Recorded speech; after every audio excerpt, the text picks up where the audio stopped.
Tutaelekezwa jinsi tutakavyoondoka mahali hapa baada ya miili hii yote kuondolewa katika sehemu hii. Asanteni. Thank you so much. DJ, naomba tafadhali utupe mziki mzuri tu wa kuabudu tunaposubiri kuondoa miili hii katika sehemu hii baada ya mama wetu wa taifa kuondoka. Naomba tafadhali tusalie mahali tulipo kwa sababu ya heshima hadi miili yote iliyoko hapa iweze kuondolewa. There you go, the end of a long journey that began days ago when the country was informed of the tragic events that happened at Utumishi Girls right here in Gilgil. We are coming to you live from Gilgil Stadium, where a requiem mass has been going on since early of this morning, right from Naivasha mortuary, where all this began earlier before 6 a.m. and at around 10 all these came strategically up to this point with a fleet of outriders who ensured that all the bodies got here in the right way possible. Just to have a snippet of what has transpired during the speeches here is that there is the need to have a moral responsibility as parents to ensure that we bring our children with good morals. Nonetheless, we have neglected these duties to our teachers across the country, but parenting is something that has been highly pointed out by the leaders here, starting from the First Lady Madam Rachel Ruto, all the way to CS Migos Ogamba, and a dignitary of leaders who actually have stated that clarion call here.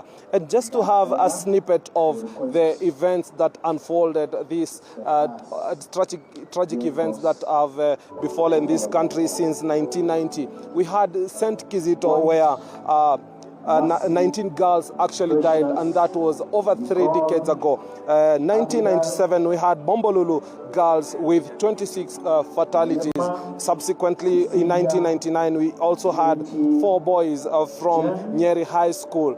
These are not good events happening in our schools, and mostly happening during the second term. In 2001, we had one of the worst cases reported in the country. That is Kianguli Boys High School in Machakos County, where 67 people lost their lives. This just bringing a tragic event to what actually happened here in Gilgil. We are going to follow it up from here and bringing comprehensive coverage on what has been transpiring in this place. We are going to be handing it over back to you in our studios so that we can cross over to our colleague Elizabeth Atieno, who is also on this ground on another part, to have a snippet of what has been going on. Back to you in our studios.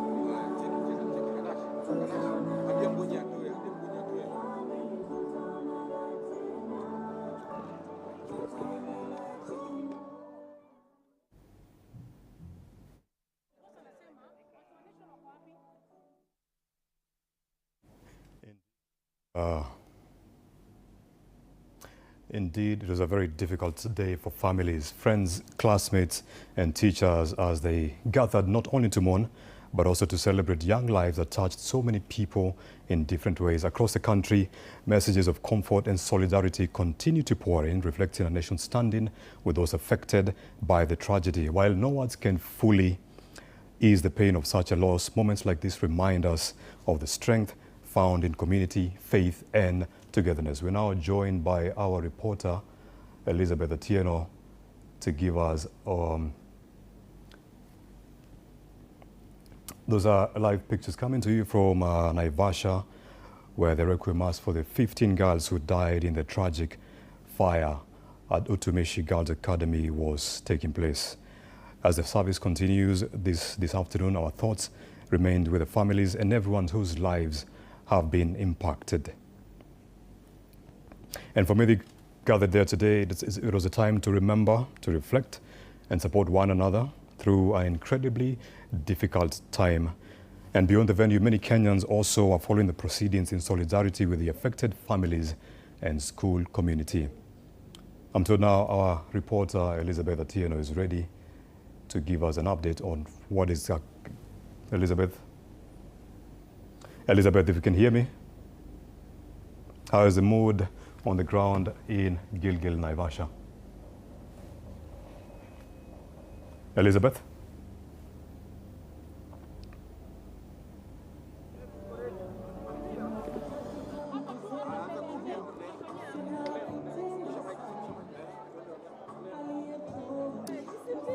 Now the atmosphere here is thick with pain, sorrow and sadness right here at the Gilgil Stadium. As you can see behind me, some parents are already crying as they collect bodies of their departed soul. Remember, this has been the requiem mass of the 16 departed souls who perished in the Utumishi Girls Fire on the 28th of May 2026.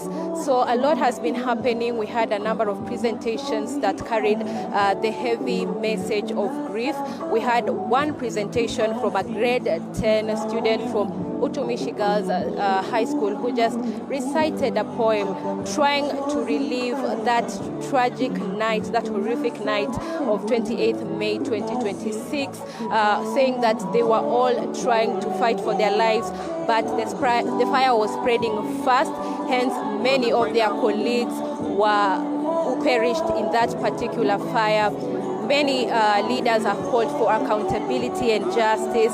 And speaking of justice, we have 9 students who are currently apprehended and detained as investigations continue for 21 days. So that is what has been happening here briefly. Just a day filled with grief, sorrow and sadness.